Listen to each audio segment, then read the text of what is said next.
Yeah, so ultimately what I did is we meet these characters one at a time before this party happens. Which, as it turns out, to go back to the original, like, how did we end up deciding a series? That might have not have been the immediate decision of why to do a series as opposed to a movie, but as it turns out, facilitating where we wanted to go, that makes more sense later on, where we're like, I don't need to jam all these characters into the first episode. It just feels wrong. I don't like it. I don't want to do it. Yeah. What if we can build these characters? Because I guess the regular mainstream sitcom primetime world, you start off with your first episode, your first season, and you try out new people. Yeah. Some people leave, some people go, some people come in, some people are, you know, the poochie after a couple seasons or something.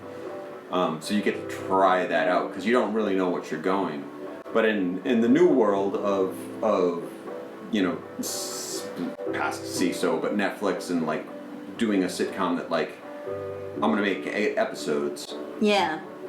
You can compose that in the style of a movie, but it doesn't all have to be like jam-packed in there. Well, that I had been thinking about that phrase because often, mostly Netflix, when they say it's like a 12-hour movie, I think that's where they mean that it's serialized, but there isn't.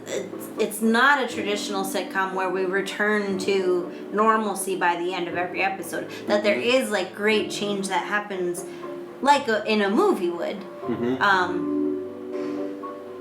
Over the course of these 12 hours. And people are more or less successful at that.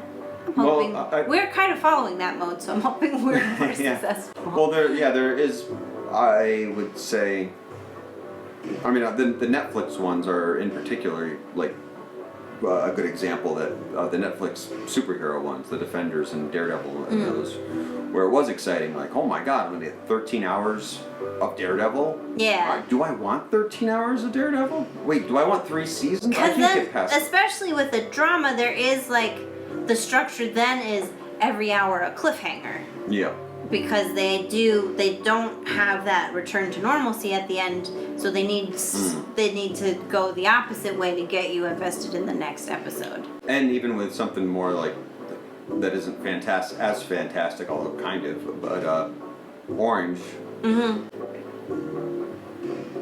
What season are we in now? That we're 7. watching. We're watching 7, and it does have those same soap opera tropes as Oz and Sopranos and Dexter, where it's like the characters have like started out innocent or bad and switched and then they've gone back and switched. At this point, like I'm like, is she bad or good at this point? Like I don't know where they're gonna come out, and you just kind of get bored of these arcs that just there is like, I like in the humanistic world of that this is true, the more context you have about a person, the more understandable their actions are, even if at first blush you're horrified by what you're seeing. And I think that's true in real life.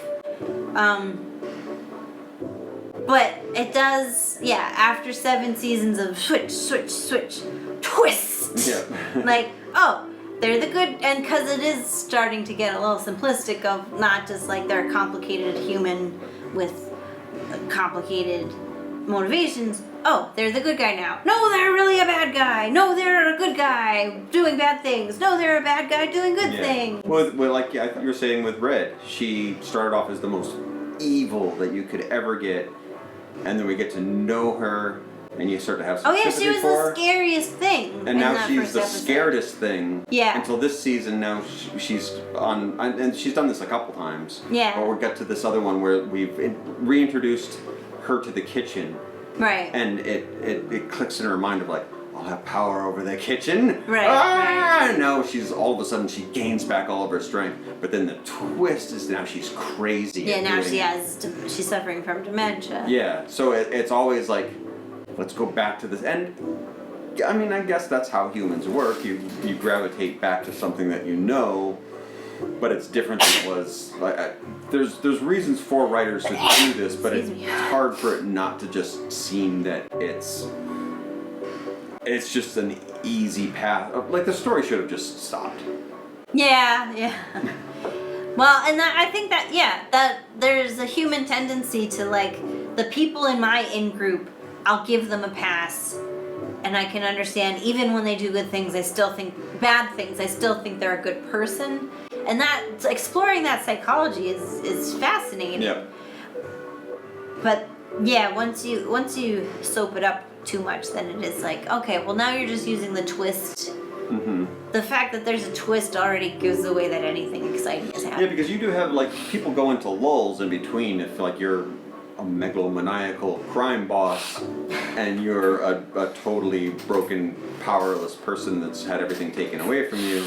Right. You don't go through every interaction of like you go to the deli and you're like, I guess I won't have a turkey sandwich. Or you I'm do. worthless. In Hollywood terms, you get the 5-minute. Like this was the downtime that they had. Like it may have actually been like that should probably be about 4 years of their life. But it was just like, I walked into that deli and the deli owner noticed that I was down. Like, wow. Well, and some of that is like what happens on script should be informing the story. So if the story needs to show him being downtrodden, if we're showing him ordering a turkey sandwich, he's going to order a turkey sandwich in a downtrodden way. Even though in real life, even if you're having a bad day, you're probably still nice to your deli guy because you know him. Yeah, you don't flip on him of like, well, or maybe you do. Maybe that would be more interesting. But like, again, that makes I told you mayonnaise. What if I came in here and never got mayonnaise? That makes the sandwich ordering on script. Yeah. Because now it's showing you something relevant to the story. Right. But like we all do a million things every day that are not relevant to our story and would not be featured in the movie of our day. Yeah. Oh, what would the movie of my day be? Oh, it's this.